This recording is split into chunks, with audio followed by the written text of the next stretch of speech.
Yeah, thanks for the great session in the morning. And many of our audience actually curiously waiting for this session because they have so many questions about the model, how it works for them.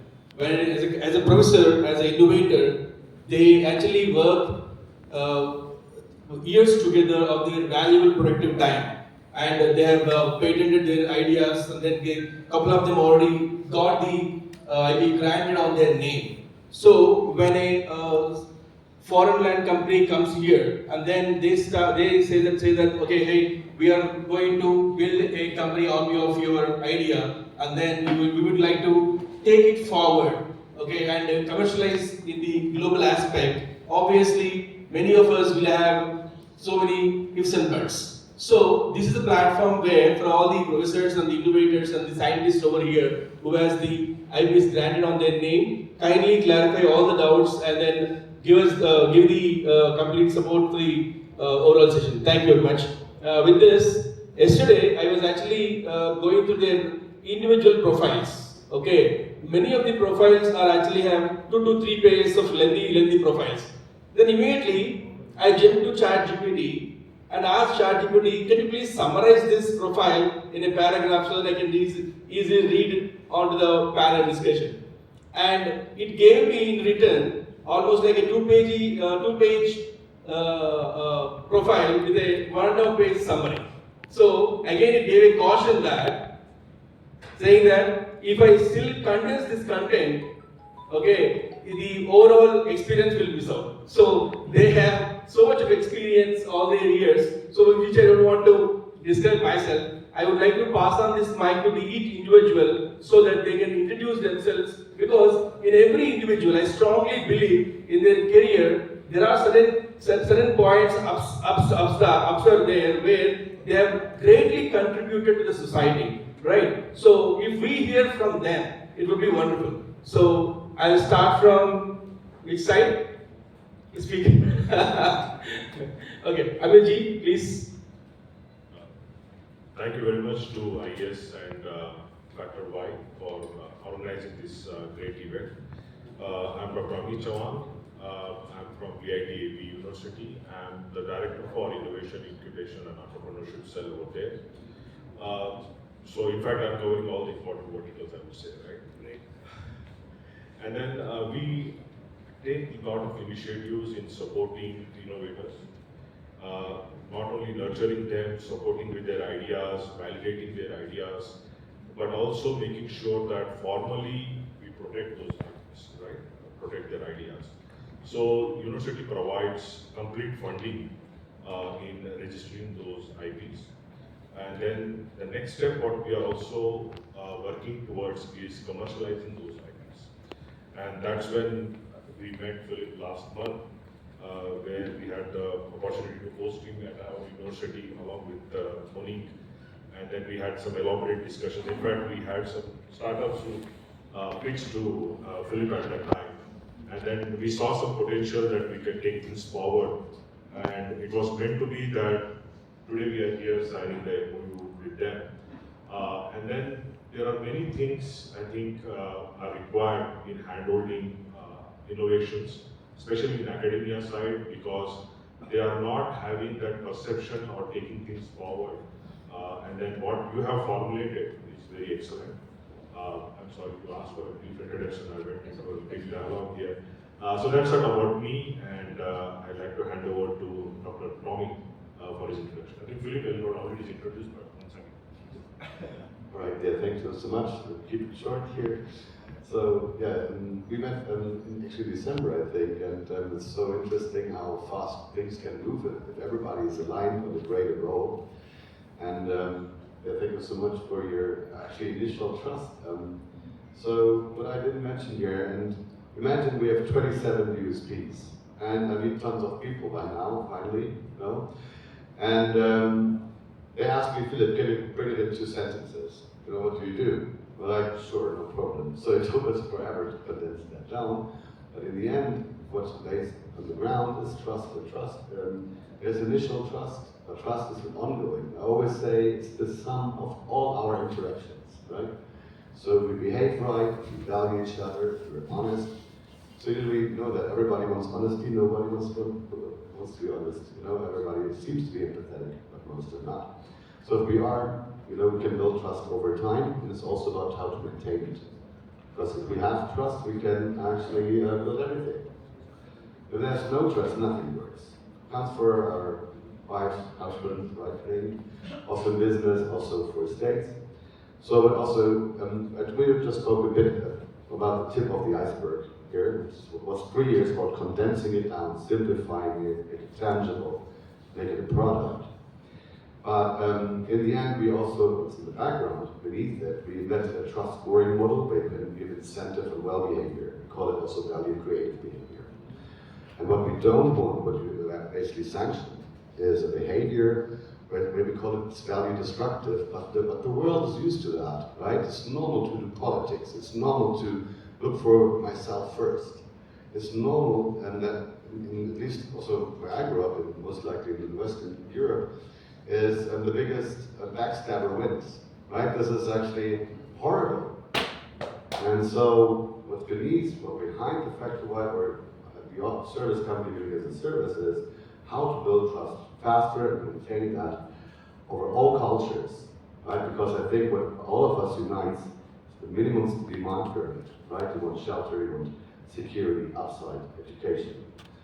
So this is how the system is designed. I'm almost finished, but I think it's a very important point. So there are tons of ways to explain it. And so this is how we build it, and also how we construct the payout, and hopefully transparent and fair, that everybody who actually has an impact on the innovation, we measure the impact, has a fair, predictable, upfront, negotiated, and guaranteed upside, which is usually not the case nowadays, right? So sorry for now. Thank you for listening another few minutes. Do you want this microphone or when we spoke first? Yeah. Hello, good morning to everybody. My name is Tommy. I present the director of Srinidhi Institute of Science and Technology, which is one of the oldest engineering colleges in Hyderabad. Around 8,000 students are there, which is doing all the important branches of the engineering. And we have a very good innovation cell, as well as we have essentially 8 company called Asset. Okay, in order to make sure that whatever the ideas come, innovation comes, it is incubated and made into entrepreneur or a startup or whatever the help it can be done. Before I joined Srinidhi 2 years back, I was a professor at IIT Bombay. So I was a professor of physics. I was there almost 20 years working as the faculty.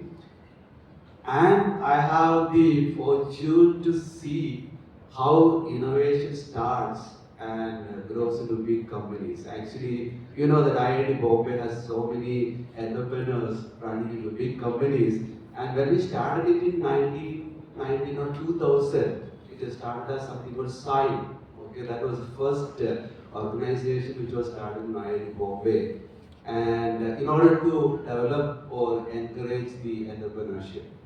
And some other times we also get into the same thing like evaluating some ideas. Sometimes which we thought that which will never work as an idea has become into some of the big companies now. So that is the background, but at present we are also helping all the students here to make sure that they can, if they have idea, because that is the now even our country, that is the idea. If you have innovation or ideas, then try to get it incubate and then start up and entrepreneurship. So these have become like the policy terms, and the new policies also developed. So we are helping whichever way we can go. So I will also thanks to the organizers for inviting me here. Thank you. Thank you. Oscar. Very good morning to you all. And my name is Sebastian Bose. I'm ex-Indian Air Force. And I'm into... Sir, can you be a bit louder, sir, please? Yeah, I'm into several areas of this world, and we're functioning in different ways. I started with air defense systems, air warfare, tactical air mission, and celestial navigation space. That's one type of education or one type of profession which I handle. electron manufacturing and of the missiles and radars of high power, 6 megawatts power for the Indian Air Force as well as to the defense of this country, and associated with so many other countries in the particular defense activities in the missiles and rockets and so many things. Keeping that aside, when I came out of the Air Force, I decided I should use my whatever knowledge of what I have learned, that should be into the multi-directional for the quality life of this universal world. So in that process, various types of educations which are obtained at roughly 12 areas of educations from defense it starts to the administrations and the aeronautical engineering, electronics engineering, specialization in high power radars, specialization in master control systems to combat missiles, specialization in biomedical engineering equipments, specialization into sociological and sociological graduation, then different intelligence espionage, and all these kind of various educations which are done officially on different universities in India and so many things. Then after that, when I came out of the Air Force, then I just decided to work for the human development. That's where I took up the solar energy as my profession in 1989, and I have developed the technical specifications for the solar energy systems as per the Russian defense standards to the World Energy Council, London and the Switzerland and Europe, of course to India, my country. And this is where even today, those specifications are operational all over the world, except two parameters changed. One is that time it was 10% efficiency, now it is 20% efficiency of the panels. And in those days, it was 10 years warranty, now it is 25 years warranty. Except these two, whatever I have drafted in 1989 for the world still existing. Unfortunately or fortunately, I didn't hope for any patenting of these things because I want this should be available to every common man to develop themselves into the world. My model for this one is like Isaac Newton and Einstein-like people, where they want the humanity should be developed in terms of technology, and the subject which I handled is techno-social. And coming to the other side of the technical and solar factors point of view, the quality life which I have taken up. And I am the one person in this country, just I'm telling you, I am the proposed ambassador for solar energy, energy conservation, Ministry of Petroleum and Natural Gas, Government of India. And this is the one particular responsibility which I have done to educate not only the India for the rural development purpose, interior development purpose, and so many other aspects, covering communication to health to education to students to many universities, IITs, all are involved with me. And this is where the solar energy which I have taken up as a quality life, for example, in African countries, Ghana, Nigeria, Senegal, Mozambique, Ethiopia, Kenya, Mali, Chad, Cameroon, Egypt, UAE, Qatar, and so many countries for the last 30 years. I'm developing the things. Quality life means involving the geological resources, industrial resources, natural resources, and human resources, educational resources, so many resources, putting them together as a quality life concept for the United Nations point of it, which I am doing in so many countries. In fact, one of the most important things which I look at the universities, professors, faculty development and the student development, not just for the employment of purpose, it is for the development of innovations purpose, as well as the unique thing which others could not do or have not done it. So that is where I have to give a personal experience to them, what I have done. For example, a solar plant which I have done at 20,000 feet beyond Gangotri at minus temperatures, totally designed and established, and including the circuits designed by me, nothing imported in that one. So that is where I would like a student should come up to that level. One day they may become professors, or one day they may become entrepreneurs, or one day they become researchers. So this is where actually I'm looking at the world, not ignoring any factor of this one, and improving them into the other things, particularly when it comes to the developing countries. I'm the Prime Minister Mission Protocol of several countries. I'm in the President Mission Protocol of some countries in Africa, and government mission protocol and I'm handling so many projects which have been rather international programs, not projects, right? From Bill Clinton onwards, what he wanted to do in African development, and so many other things which we may discuss later. And I think I have taken more time to say thank you very much. So probably you would have understood now why I avoided giving the introductions about the people, right? Because we should listen from them. Yeah. Good afternoon. I'm audible, right? Yeah. You are. So I'm privileged to sit on this panel actually next to Dr. Bose, and thanks to Raj and team, and thanks to Stefan, Philip, and Max for being here and actually launching this project. So myself, Srinivas Mathipati, I'm a patent agent registered in India. So I'm a mechanical guy. I had a master's from Germany in mechatronics. So I had fortune of actually working for some years there into automobile. And I'm here actually apart from what I has to do as a patent agent, I am hand-holding institutions to run their IP sales actually. So IP facilitation centers in more than 10 institutions across Telangana and Andhra Pradesh. So I'm already doing CBAS to the institution's IP sales. So I'm happy to be associated with the current team, and I'm looking forward. Thank you. Great. Yeah.